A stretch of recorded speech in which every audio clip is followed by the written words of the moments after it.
తాజాగా తెలంగాణ అసెంబ్లీ సమావేశాల్లో మరొకసారి అల్లు అర్జున్ వ్యవహారం అయితే తెర మీదకు వచ్చింది. మనకి ఇటీవల అటు తెలంగాణ ప్రభుత్వానికి ఇటు ఫిలిం ఇండస్ట్రీకి అంటే ఒక రకంగా రేవంత్ రెడ్డికి అల్లు అర్జున్కి మధ్య ఒక రకమైనటువంటి వార్ జరుగుతున్నట్టుగా మనకి సోషల్ మీడియాలో వార్తలు వస్తున్నాయి, ఛానల్స్లో కథనాలు వస్తున్నాయి, మనం చూస్తూనే ఉన్నాం. అయితే కొద్దిగా ఇష్యూ సద్దుమణుగుతుంది, నిదానంగా సైలెంట్ అవుతుంది. ఎప్పుడైతే అల్లు అర్జున్ ఆ కుటుంబాన్ని ఆదుకుంటామని హామీ ఇవ్వడం, తర్వాత అల్లు అరవింద్ గారు వెళ్ళి పరామర్శించడం ఇవన్నీ జరిగిందో సరే ఇష్యూ కొద్దిగా సద్దుమణుగుద్దేమో అనుకున్నారు. కానీ ఈరోజు తెలంగాణలో మరొకసారి ఇదొక తీవ్ర చర్చకు దారితీయడంతో మరొకసారి ఇప్పుడు తెలంగాణ వ్యాప్తంగానే కాదు రెండు తెలుగు రాష్ట్రాల్లో కూడా చర్చగా మారింది.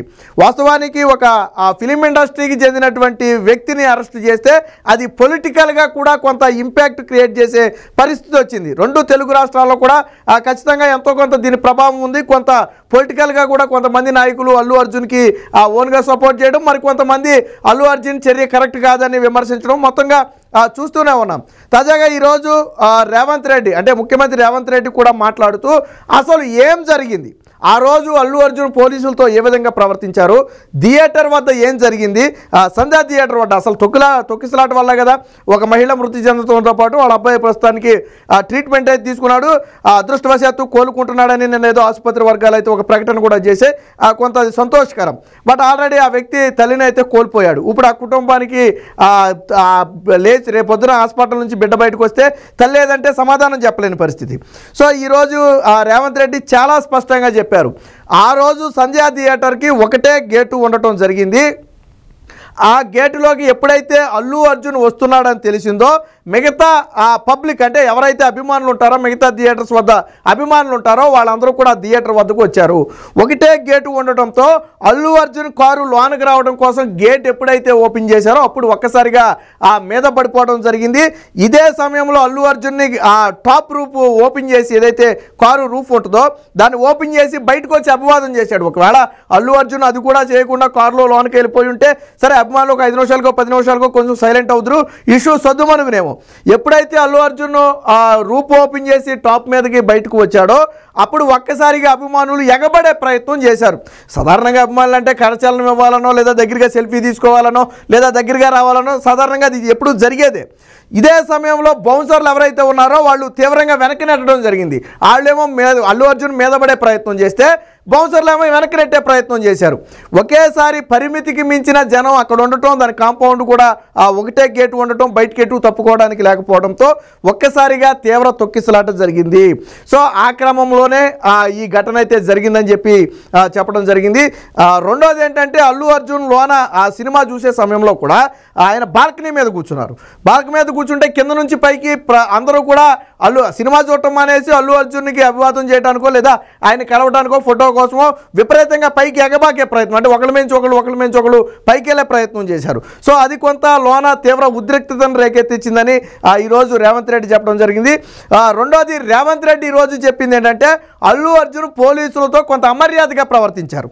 ఒకటి సంధ్యా థియేటర్ వద్ద ఫస్ట్ ఎప్పుడైతే ఏసీపీ ఎవరో ఒక అధికారి వెళ్ళి సార్ బయట తొక్కిసలాట జరిగింది, దాదాపు ఒక మహిళ మృతి చెందింది, ఒక బాలుడి పరిస్థితి విషమంగా ఉంది, మీరు వెనక్కి వెళ్ళిపోవడం మంచిది ఎందుకంటే క్రౌడ్ పెరుగుతుంది, పోలీసులు కంట్రోల్ చేయలేని పరిస్థితి ఉంది, లా అండ్ ఆర్డర్ చేయదాటిపోయి లాఠీ చార్జ్ వరకు వచ్చింది, సో మీరు వెనక్కి వెళ్ళిపోవడం మంచిదని చెబితే అల్లు అర్జున్ దానికి నిరాకరించాడంట. సినిమా మధ్యలో బయటికి వెళ్ళడానికి నిరాకరించాడంట.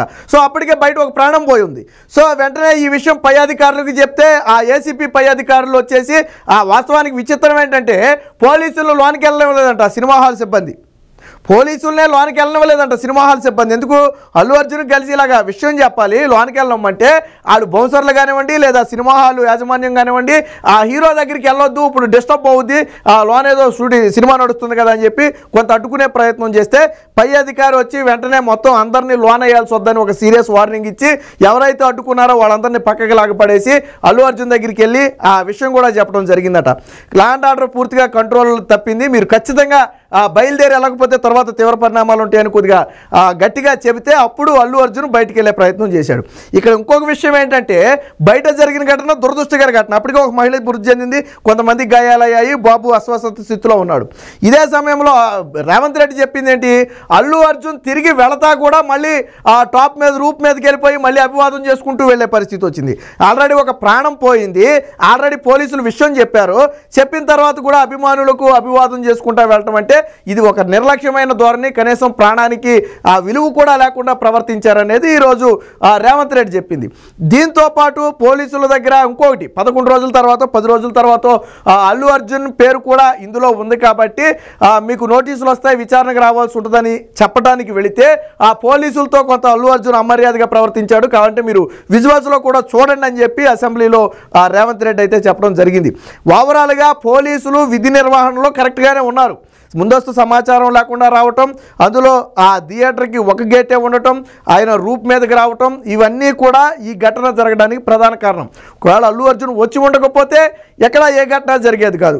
రెండోది, పోలీసులతో ప్రవర్తించిన తీరు కూడా అమర్యాదగా ఉంది. పోలీసులే స్వయంగా నాతో చెప్పారు హీరో ప్రవర్తన అమర్యాదగా ఉందని చెప్పి, స్వయంగా థియేటర్లో జరిగిన ఘటనను ఏసీపీఏ స్వయంగా నాతో చెప్పారని చెప్పి రేవంత్ రెడ్డి కూడా చెప్పడం జరిగింది. అంటే మొత్తం ఈ ఎపిసోడ్ మొత్తంలో కూడా అల్లు అర్జున్ ప్రధానంగా రూప్ మీదకు వచ్చి అభివాదం చేయటం ఈ ఘటనకు ప్రధాన కారణంగా కనపడుతుంటే, రెండోది ఆ ఘటన జరిగిన తర్వాత కూడా మళ్ళీ రూప్ మీదకి వెళ్ళి మళ్ళీ అభివాదం చేసుకుంటూ వెళ్ళారనేది ఇప్పుడు తీవ్ర చర్చనీయాంశానికైతే దారితీసింది. ఇదే అంశానికి సంబంధించి అసెంబ్లీలో అయితే వాడివేడిగా జరగడం జరిగింది. ఈ ఘటన పోసగుచ్చినట్లుగా అసలు ఏం జరిగింది అనేది డీటెయిల్డ్గా సీఎం రేవంత్ రెడ్డి అసెంబ్లీ సాక్షిగా అందరికీ చెప్పడం జరిగింది. అంటే ఇక ముందు ఏదో తెలంగాణ ప్రభుత్వం ఒక ఆదేశం కూడా ఇచ్చిందని చెప్తున్నారు. ఏమని, ఇక ముందు రేవంత్ రెడ్డి ముఖ్యమంత్రిగా ఉన్నంతకాలం ఎటువంటి బెనిఫిట్ షోలకు ఈ ధరలు పెంచుకునే అవకాశం కానివ్వండి, లేదా బెనిఫిట్ షోలు కానివ్వండి, ఇవేవి ఉండబోవని చెప్పి రేవంత్ రెడ్డి ఒక స్టేట్మెంట్ ఇచ్చినట్టుగా కూడా చెప్తున్నారు. అధికారికంగా నేనైతే చూడలేదు, కానీ ఒక స్టేట్మెంట్ వచ్చిందని చెప్పి సోషల్ మీడియాలో వైరల్ అయితే అవుతుంది. సో దీన్ని కాంగ్రెస్ పార్టీ పూర్తిగా సమర్థించుకుంటుంటే, మరో పక్క గతంలో కూడా ఇలాంటి ఘటనలు, దురదృష్టకర ఘటనలు గతంలో కూడా చాలా జరిగాయి. బట్ ఇలాగా ఒక హీరోని కక్షగట్టి వేధిస్తున్నారు. ఇందులో అంటే రాజకీయ నేతను వేధిస్తే రాజకీయ కక్ష అనొచ్చు, మరి ఒక ఫిలిం ఇండస్ట్రీకి చెందిన వ్యక్తిని అరెస్ట్ చేస్తే మరి దాని ఏ కక్ష అనాలో మనకు తెలియదు. అంటే వాళ్ళు చెప్పే కక్ష. సో ఇలాగ కక్షగట్టి అల్లు అర్జున్ని వేధిస్తున్నారని ఇంకోటి సోషల్ మీడియాలో ఇంకోటి నడుస్తుంది. ప్రధానంగా దీన్ని బీఆర్ఎస్ పార్టీ ప్రచారంలోకి తీసుకెళ్లే ప్రయత్నం చేస్తుంది. రేవంత్ రెడ్డి పేరు ఒక ఏదో ఫంక్షన్లో, ఈ మూవీ ఫంక్షన్లోనే రేవంత్ రెడ్డి పేరు అల్లు అర్జున్ మర్చిపోయాడు. అది కూడా సోషల్ మీడియాలో వైరల్ అయింది. సో మర్చిపోయాడనే ఉద్దేశంతోనే వేధిస్తున్నాడు అనేది బీఆర్ఎస్ పార్టీ ప్రధానంగా చేస్తున్నటువంటి ఆరోపణ. కేటీఆర్ మొత్తానికి ఎవరో బీఆర్ఎస్ కీలక నేత కూడా ఈ మాట స్వయంగా వాళ్ళ నోటితోనే అన్నారు. అయితే ఇది హాస్యాస్పదం. ఆయన పేరు మర్చిపోలేదా ఇవన్నీ రేవంత్ రెడ్డి గారికి తెలిసే అవకాశం లేదు. అవన్నీ చిన్న విషయాలు. రేవంత్ రెడ్డి గారు చెప్పేది ఏంటి, ఇక్కడ అల్లు అర్జున్ కాబట్టి మీరు ఓకే సపోర్ట్ చేశారు, అలా కాకుండా ఒక సాధారణ వ్యక్తి కానీ లేదా వేరొక రాజకీయ నాయకుడు కానీ ఉండుంటే మీరు ఇలా వదిలేయాలని కోరతారా? ఘటన ఏదైనా ఒకటే కోరతారా? కోరరు. ఖచ్చితంగా వాళ్ళ వల్ల తప్పు జరిగింది కాబట్టి శిక్ష పడాలంటారు. సో చట్టం ఎవరికైనా చట్టమే, ఇందులో ఎటువంటి ఇది ఉండకూడదు అనేటప్పుడు మరి అల్లు అర్జున్ ముందు ఎందుకు చట్టంలా పనిచేయకూడదు? మేమేం కక్ష కట్టలేదు, ఆయన చేసిన తప్పు వల్ల ఘటన జరిగింది, దానికి ఫలితంగా కేసు నమోదు చేశారు, అరెస్ట్ చేశారు, తర్వాత న్యాయస్థానాలు ఇష్టం ఏంటనేది న్యాయస్థానాల్లో తేలుతుంది, అది వేరే విషయం. పైగా రేవంత్ రెడ్డి ఇంకోటి కూడా చేశారు. ఫిలిం ఇండస్ట్రీకి సంబంధించి ఎవరు కూడా బాలుడిని పరామర్శించడానికి కానీ లేదా ఆ చనిపోయిన మహిళ కుటుంబాన్ని పరామర్శించడానికి కానీ ఎవరు వెళ్ళకపోవడం అనేది అత్యంత దురదృష్టకరం అని చెప్పి రేవంత్ రెడ్డి అంటాం. అల్లు అర్జున్ అందరూ పరామర్శించారు, ఓకే బాగుంది, ఒక రోజు ఉన్నొచ్చినందుకే. మరి ఇక్కడ ఏకంగా తల్లిని కోల్పోయిన బాలుడు ఉన్నారు, ఆ కుటుంబం ఉంది, భార్యను కోల్పోయిన భర్త ఉన్నాడు, మరి వాళ్ళని ఎవరు ఎందుకు పరామర్శించలేదు? కనీసం ఆ ఫిలింలో యాక్ట్ చేసిన యాక్టర్లు ఎందుకు వెళ్ళలేదు అనేది వాళ్ళు చెబుతున్నటువంటిది. సో ఏది ఏమైనా మొత్తంగా ఈ వ్యవహారం అయితే తెలంగాణ అసెంబ్లీలో ఒక హాట్ టాపిక్గా మారింది. మొత్తంగా అల్లు అర్జున్ చేసిన ఆ పని వల్లే ఈ ఘటన జరిగింది అనేది సీఎం రేవంత్ రెడ్డి ఈరోజు అసెంబ్లీలో బలంగా చెప్పిన మాట.